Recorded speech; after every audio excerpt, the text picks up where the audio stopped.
Bonjour et bienvenue. Alors, aujourd'hui, on va explorer un sujet fascinant. C'est le point de rencontre, un peu inattendu, entre une science super pointue, les neurosciences, et une pratique qui a plus d'un siècle, la psychanalyse. La question c'est, est-ce qu'une machine, une IRM, peut vraiment nous dire ce qui se passe sur le divan? Eh bien, c'est ce qu'on va voir ensemble. On l'a tous entendu un jour, non? La thérapie, c'est juste du blabla. L'idée qu'une simple conversation puisse changer quelque chose de réel, de profond, dans notre cerveau, ça laisse souvent sceptique. Et pourtant. Et si cette parole, c'était en fait un véritable recablage de notre cerveau? Et attention, ce scepticisme n'est pas juste une opinion en l'air, non, non. Aujourd'hui, la psychanalyse est vraiment sur le banc des accusés. On la critique, on remet en question sa valeur, on lui demande de prouver qu'elle est scientifique dans un monde qui ne jure que par les données, les preuves.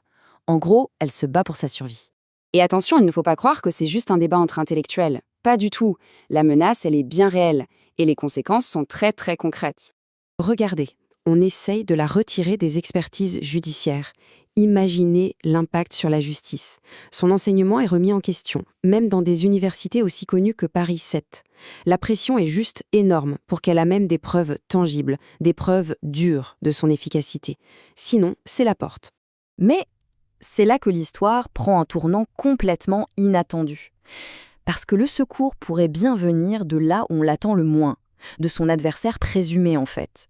Le monde des sciences dures, objectives. Et voilà que les neurosciences entrent en jeu. Mais attention, pas pour remplacer la psychanalyse. Non, pour quelque chose de bien plus fou, pour valider ses intuitions les plus profondes, avec de vraies preuves biologiques. C'est simple, on peut enfin voir ce qui se passe dans le cerveau pendant une thérapie.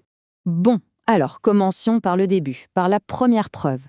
Et c'est sans doute l'une des capacités les plus incroyables de notre cerveau. Il peut se transformer lui-même. Ça s'appelle la plasticité cérébrale. Pendant des années, on a cru que le cerveau était figé une fois adulte. Eh bien, c'est tout le contraire. C'est une structure vivante qui se réorganise en permanence en fonction de ce qu'on apprend, de ce qu'on vit. Et oui, ça inclut ce qui se passe pendant une séance de thérapie. Et ça met fin à un vieux mythe, celui qui dit qu'on ne fait que perdre des neurones en vieillissant. C'est totalement faux.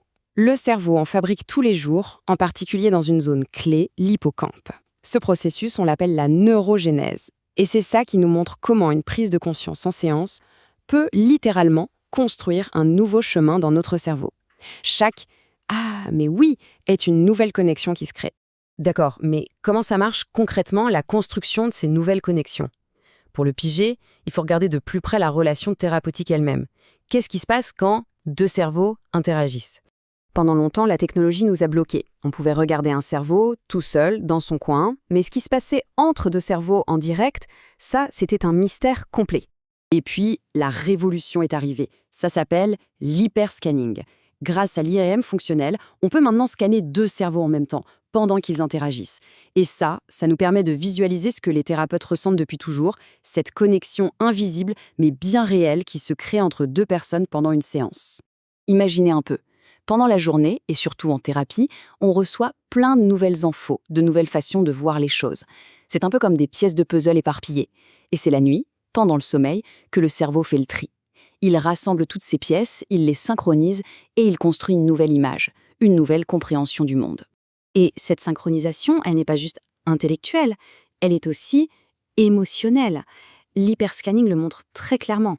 Les zones du cerveau liées aux émotions chez le thérapeute et le patient commencent à battre au même rythme, à se mettre à l'unisson. Et c'est fondamental pour apaiser des émotions difficiles, des blessures. C'est un peu comme si un cerveau aidait l'autre à retrouver son calme. Mais alors, comment c'est possible ça? Eh bien, en grande partie, grâce à quelque chose de fou, les neurones miroirs. Ce sont eux, la base de l'empathie. Ils s'activent de la même manière quand on fait une action ou quand on voit quelqu'un d'autre la faire. En gros, ils nous permettent de ressentir ce que l'autre ressent. C'est la base biologique de la connexion humaine, le matériel de base de la thérapie. Ok, maintenant, on va creuser encore un peu plus. On va aller voir les fondations cachées de l'esprit. Tous ces processus qui tournent en arrière-plan de notre cerveau, même quand on ne fait rien de spécial. Tenez un chiffre assez dingue. Notre cerveau, c'est à peine 2% de notre poids, mais il consomme 20% de toute l'énergie de notre corps, même quand on est au repos. La question c'est, mais qu'est-ce qu'il fabrique avec toute cette énergie? Ça prouve bien qu'il ne s'arrête jamais, il est tout le temps en pleine activité. Eh bien, cette activité de fond, ça porte un nom, le réseau du mode par défaut. C'est ce qui s'allume quand on ne fait rien de précis, quand on laisse nos pensées divaguer. Et là, c'est juste fascinant, parce que c'est la preuve scientifique, plus de 100 ans après, de ce que Freud avait appelé la libre association, ce fameux flux de pensées qu'il demandait à ses patients de suivre. Pendant des décennies, on a pensé que les stars du cerveau, c'était les neurones, que c'était eux qui faisaient tout le boulot, et qu'à côté, il y avait d'autres cellules, les astrocytes, qui servaient juste de colle, de tissu de soutien. Quelle erreur! On est passé à côté de quelque chose d'essentiel. Pour bien comprendre, il y a une super analogie. Imaginez que les neurones, ce sont les routes et les autoroutes du cerveau. Eh bien, les astrocytes, ce sont les villes, les maisons, les usines, tout ce qui est construit le long de ces routes. C'est là que le savoir est stocké. Et ça dialogue en permanence avec le trafic qui passe sur les autoroutes neuronales. Et pour qu'on se rende bien compte de leur importance, accrochez-vous, un seul astrocyte peut être en contact avec 2 millions de connexions neuronales. 2 millions. C'est un chiffre qui donne le vertige et qui change absolument tout à notre façon de voir la mémoire et l'apprentissage. Enfin, un dernier point super important où les neurosciences nous éclairent. C'est la différence entre deux choses qu'on mélange souvent. D'un côté, il y a le schéma corporel. Ça, c'est notre carte interne du corps, elle est inconsciente. Et de l'autre, il y a l'image du corps qui est la représentation consciente qu'on s'en fait. Comprendre cette base inconsciente, c'est la clé pour comprendre notre rapport à notre propre corps. Donc pour résumer tout ça, la conclusion est claire. La thérapie par la parole, ce n'est pas juste du blabla. Non. C'est une interaction biologique profonde. C'est un processus qui utilise la capacité du cerveau à changer, la synchronisation entre deux personnes et des mécanismes cellulaires hyper complexes pour, oui, littéralement, reconfigurer l'architecture de notre esprit.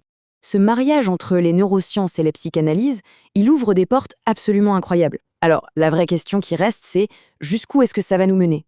Qu'est-ce qu'on va découvrir d'autre sur les mystères de l'esprit humain ? Honnêtement, on a l'impression d'être seulement au tout début de l'aventure.